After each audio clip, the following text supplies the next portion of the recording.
Do you think that ever affected your sexuality? Because a lot of times when I interview guests who are gay, not every time, right, but most times they were molested by a man early in their life. And that set a precedent, or it set, a set of questions and so forth, and that later on manifested into what they identified as. Never for me, because I never thought it was my fault.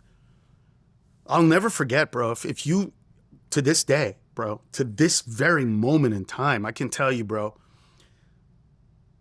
I will never forget how helpless I felt when he was on top of me, naked, and I just was not big enough to push him off. I wasn't big enough to get him off me, to put my hands on him and push. I was just too small. But I've never blamed myself for it. You know what I mean? Yeah, I went up to a guy's room who gave us candy and let us play with stuff. Of course I did. I was a kid. You know what I mean? I don't blame myself. He just did. He was a horrible human being that did horrible things to kids. He never got caught, never got arrested, anything? No, but he ended up getting addicted to heroin and dying of an overdose. So good riddance. Beautiful. Good beautiful. Riddance. So beautiful. And I'm so happy that I didn't, do something really stupid and pull a trigger when I was a kid. That also changed my life. That was when I stopped dealing drugs and I got rid of my gun. And I was like, you know what? I don't ever want to be in that position again or put myself in that, because were it not for me hearing my mother say Ned, I would have, I was in real, it's a very angry place at that very moment in time to look at my accuser. I mean, to look at the guy who did it to me, is abuser, and yeah, to look at my abuser in the eye and to tell him, you better not do that to any other kids, and to have him say, what are you going to do about it? I was going to do something about it. I was. And so, that's why all this word stuff, it's like, ugh, why are you guys even caring about this stuff? Why do you care? There's like real stuff out there to be offended by, to be hurt by, to be angry about.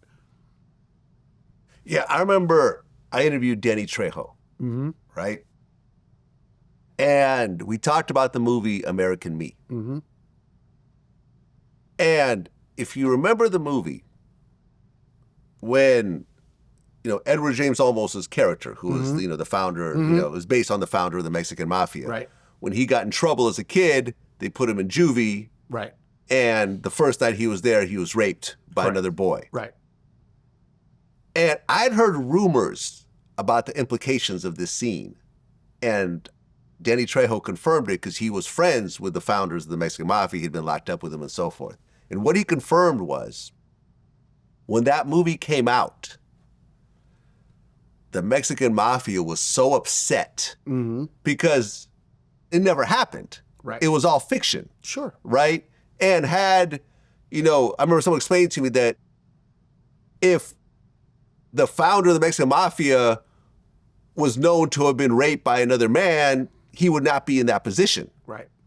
They were so upset that 10 people that were associated with that movie, that were extras and, people they hired as expert, like experts in terms of Mexican gang culture, were killed over that movie. They didn't write the script, right, but any affiliation that anyone had over that movie got murdered. Edward James Olmos had a hit on him, and to carry a gun and so forth. Right. Serious stuff. Yeah.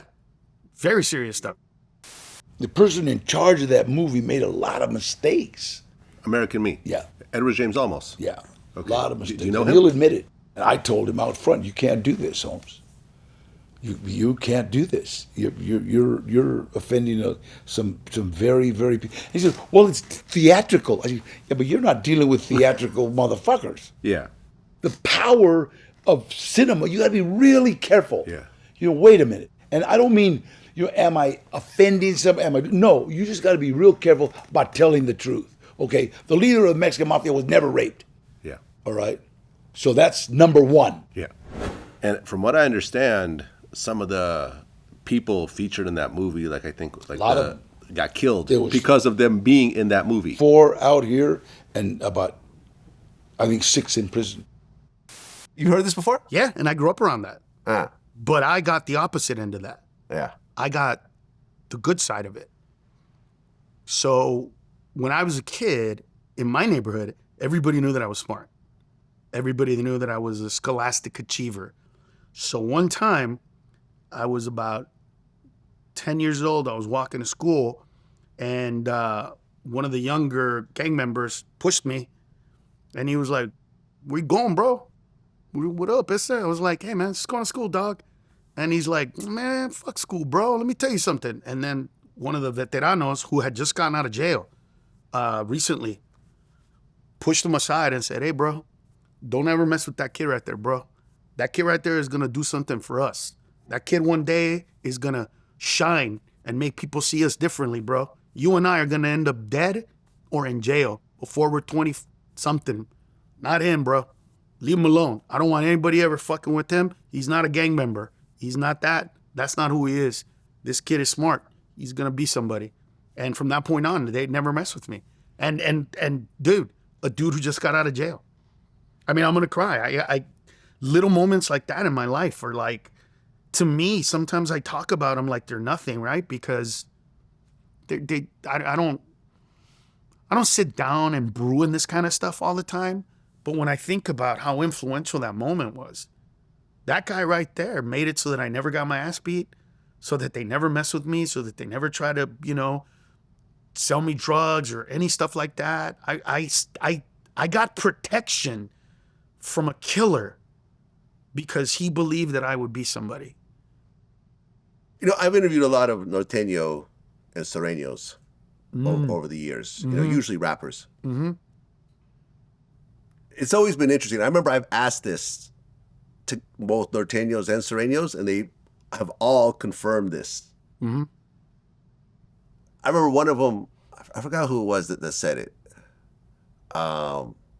originally. Sad Boy said this. He's from out here. He's a serreño. He said that when he was a kid and, he had joined the gang, he aspired to one day be a gang boss doing life in Pelican Bay and calling the shots while doing 23-hour lockdown. Yeah. Which sounds crazy. And every guy, norteño and serreño, who I've asked this, they're like, yeah, we all went through this. We all went through this phase. They don't think like this anymore as they're older and have kids or whatever. But as a teenager, this was all they thought about in terms of aspirations. Correct. I've never heard this from black gangs. I've never heard this from, Puerto Rican gangs like Latin Kings or whatever else. It's only the Mexican gangs that think like this. Right. As someone who grew up around this, why do you think that this type of, mentality was out there? Well, it's because we were told, like, what was it Boys in the Hood? Was that the movie where the guy knocks on the door and he's selling insurance for kids and he's like, if you just look at the odds of the kids, the odds are your kid might get shot. And the lady's just pissed like, are you serious? This is my kid. Get out of here. We were told that our entire lives growing up. We had officers come to our schools.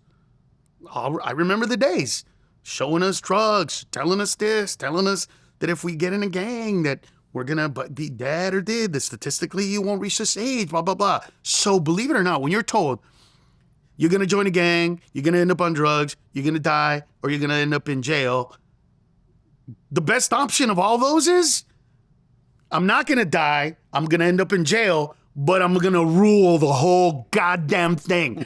That's the best option for us. You know what I mean? Best option out of other bad options. Yeah. Out of all the options that are presented to you because you hear so much, it's part of why the early part of my career, so much of the stuff is, why do people treat me like this? Why do people act like this? You know what I mean? It was, why aren't there Latinos in movies about the future? As much of a joke as that was, it was also legitimate.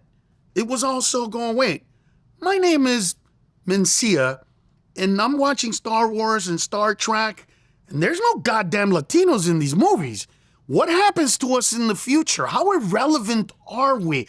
Because I know there was a conversation that said, we don't have anybody black. Oh shit, we need to have anybody black.